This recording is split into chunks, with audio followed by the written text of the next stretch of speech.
Qué hermosa es la revolución, aún en su misma barbarie, pronunció Solís conmovido. Luego, en voz baja y con vaga melancolía, lástima que lo que falta no sea igual. Hay que esperar un poco, a que no haya ningún combatiente, a que no se oigan más disparos que los de las turbas entregadas a las delicias del saqueo, a que resplandezca diáfana como una gota de agua la psicología de nuestra raza, condensada en 2 palabras: robar, matar.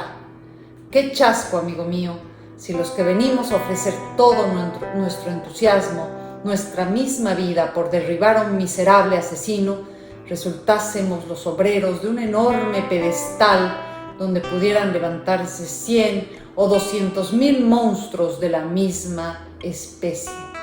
Lástima de sangre. Soy Viviana González y les he leído un fragmento de la obra Los de Abajo, de Mariano Azuela. Esta obra forma parte de la colección 21 para el 21 del Fondo de Cultura Económica. ¿De qué nos habla la novela Los de Abajo? La novela Los de Abajo narra la formación y las vicisitudes de un grupo de combatientes campesinos encabezados por Demetrio Macías. Es quizás una de las novelas más importantes de la Revolución Mexicana. Pero lo importante de esta novela es el cuestionamiento que se hace el propio autor acerca del sentido de la lucha. Es un cuestionamiento interno. ¿Para qué luchamos? Es una revisión propia. Preguntas de ¿hacia dónde vamos? ¿Por qué luchamos?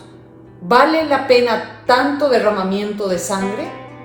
Si bien es el gran referente de la novela de la Revolución Mexicana, también debemos entenderlo como una obra literaria que busca la introspección de su autor y busca responder ciertas preguntas que son válidas para cualquier tipo de revolución, no solo para la mexicana, sino para cualquier tipo de guerra, para cualquier tipo de enfrentamiento entre hombres. Lo que hace Azuela es colocar a 2 personajes que parecen que son completamente opuestos. Uno es el campesino Demetrio Macías y el otro es Luis Cervantes, que es médico y periodista y que nos lleva también a una especie de autobiografía del propio autor, porque recordemos que Azuela también fue médico. Con estos 2 personajes muestra los contrastes entre los ideales de los políticos ilustrados por un lado y los guerrilleros campesinos por el otro. Esta obra fue adaptada al cine en 1940 y es una manifestación del realismo naturalista. Este movimiento, el realismo, se da en Europa y llega de manera mucho más tardía a América Latina, y el gran referente va a ser justamente Mariano Azuela. En el caso de Venezuela, por ejemplo, está Doña Bárbara, que es otra de las grandes obras realistas escrita por Rómulo Gallegos. El realismo es un movimiento europeo de mediados del siglo XIX que surge en Francia junto a Balzac o Flaubert y en Rusia junto a Tolstoy. Y es esa necesidad de observación minuciosa, de rechazo a lo fantástico y a lo sobrenatural o a lo abstracto, y una búsqueda de expresar lo que se ve, lo que se vive en el momento. Obviamente los temas que más han interesado a los escritores respecto al realismo han sido temas que tienen que ver con la guerra y que afectan los sentimientos de los individuos. Podemos pensar, por ejemplo, y muchos años después, que ya no tiene nada que ver con el realismo, pero que toca el tema de la guerra civil, de un movimiento dentro de un territorio donde se enfrentan hermanos. Es el caso de Hemingway, Por quién doblan las campanas. Si bien no es una lectura realista, no es una literatura realista, sino está mucho más acercada a la ficción, toca el tema de la guerra civil.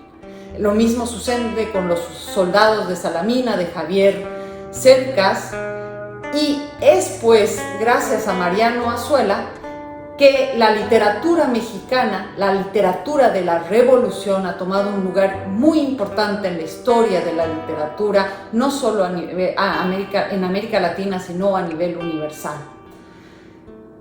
Esta búsqueda de la verdad toca ciertos temas de la autobiografía de los propios escritores, porque solo podemos hablar de lo que conocemos.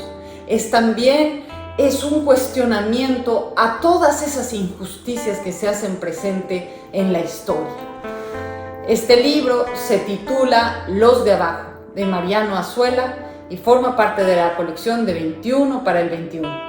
Recuerden que toda la colección se encuentra en la sala de lectura del Centro Cultural de Hacienda, de la Secretaría de Hacienda, ubicado en Guatemala, número 80, en el Centro Histórico de la Ciudad de México.